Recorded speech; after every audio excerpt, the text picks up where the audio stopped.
बिस्मिल्लाहिर्रहमानिर्रहीम। अस्सलाम वालेकुम। मैं हूं असद और आप देख रहे हैं असद इलेक्ट्रिकल।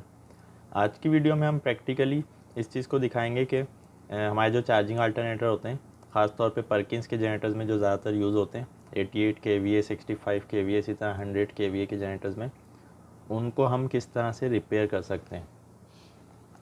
तो सबसे पहले तो हम एक अल्टरनेटर को लेकर उसको खोलेंगे, उसकी बैक साइड से उसका जो कवर वगैरह।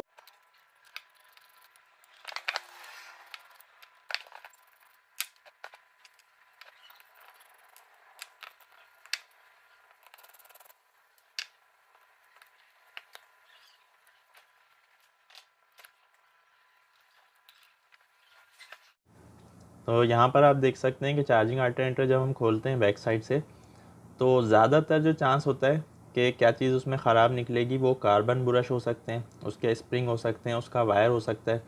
इसी तरह इसका जो वोल्टेज रेगुलेटर है इसके साथ ही लगा हुआ होता है वो, यानी एक किट होती है पूरी। इसमें हमारे कार्बन ब्रश लगे हुए हैं, दोनों जो हमारे रोटर की शाफ्ट के साथ अटैच हैं स्लिप रिंग के साथ, और इसके साथ ही रेगुलेटर लगा हुआ है। तो ज़्यादा चांस जो है वो इसी किट के ख़राब होने का होता है। तो अगर आपको बाकी चीज़ें सही मिलें तो फिर आप इसको रिप्लेस करके देख सकते हैं, चार्जिंग अल्टरनेटर जो है वो सही हो जाएगा। अच्छा, इसके अलावा हमारे पास जो रेक्टिफायर होता है वो रेक्टिफायर 3 फेज़ का है। यहाँ पर इसमें 3 पॉजिटिव के और 3 नेगेटिव के डायोड्स लगे हुए हैं। तो रिसेंटली मैंने रेक्टिफायर की टेस्टिंग पे प्रैक्टिकली वीडियो बनाई है, वो आपको इस वीडियो के डिस्क्रिप्शन में उसका लिंक मिल जाएगा कि किस तरह से मल्टीमीटर के ज़रिए से हम डायोड्स को और रेक्टिफायर को चेक कर सकते हैं। और जो हमारा रोटर है उसमें से 2 वायर आकर हमारे स्लिप रिंग्स के साथ अटैच हुए हैं इंटरनली। तो हमें अगर उसकी क्वाइल की रेजिस्टेंस चेक करनी हो तो वो हम कैसे देखेंगे, हम रोटर की शाफ्ट पे दोनों स्लिप रिंग हैं, बेसिकली ये दोनों आइसोलेटेड होते हैं एक दूसरे से। तो यहाँ पर हम, जैसा कि आप पिक्चर में देख रहे हैं, कि मल्टीमीटर लगाकर इसको रेजिस्टेंस पे रख के इसकी रेजिस्टेंस चेक कर सकते हैं। तो ये हमारे सामने 2.1 ओम्स आ रही है, इसी के करीब करीब इसकी रेजिस्टेंस होती है। अगर ये ओपन हुआ या शॉर्ट हुआ तो हमें यहाँ से पता चल जाएगा। इसके अलावा जो इसके स्टेटर की वाइंडिंग से 3 वायर आ रहे हैं निकल कर 3 फेज़ की शक्ल में, स्टार कनेक्टेड होते हैं इंटरनली। तो उसकी रेजिस्टेंस भी हम चेक कर सकते हैं, वो नियर टू ज़ीरो होती है, यानी 0 पॉइंट समथिंग होगी या 1 पॉइंट समथिंग। तो उसको हम कहाँ पर चेक कर सकते हैं, जहाँ पर आकर वो रेक्टिफायर प्लेट पे कनेक्ट हो रहे हैं, क्योंकि अंदर से जो एसी सप्लाई आ रही है डायरेक्टली वो हमारे रेक्टिफायर के साथ अटैच है, और रेक्टिफायर फिर उसको एसी से डीसी में कन्वर्ट कर देता है, यानी 3 फेज़ एसी को डीसी में कन्वर्ट कर देता है। तो इसकी रेजिस्टेंस को भी हम मल्टीमीटर से चेक कर सकते हैं।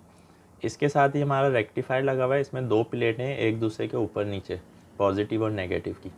तो इनको हम मल्टीमीटर के ज़रिए से चेक कर सकते हैं 1 बाय 1, जैसा कि मैं प्रैक्टिकली आपको पहले भी दिखा चुका हूँ। अभी भी आप देख सकते हैं कि किस तरह से मैंने डायनामो की जो रेक्टिफायर प्लेट है उसको चेक किया है। यहाँ पर एक चीज़ और होती है कि हमारे रोटर की जो कॉइल है वो तो सही शो कर रही है उसकी रेजिस्टेंस, लेकिन जब हम कार्बन ब्रश को लगा देते हैं तो वो ड्यूरिंग रोटेटिंग, जब रोटर हमारा घूम रहा होता है तो उस दौरान में सही से कांटेक्ट नहीं बना पा रहा होता, उसकी स्प्रिंग की वजह से या कोई भी और रीज़न हो सकती है। तो उसको चेक करने के लिए हमें जो कार्बन ब्रश की आउटपुट पे जो 2 वायर जाकर सोल्ड हुए में, वहाँ पर हम मल्टीमीटर लगाकर और आहिस्ता आहिस्ता हाथ से जो है मैनुअली घुमाएंगे डायनामो के रोटर को, और वहाँ पर रेजिस्टेंस चेक करेंगे कि वो स्टेबल है या नहीं।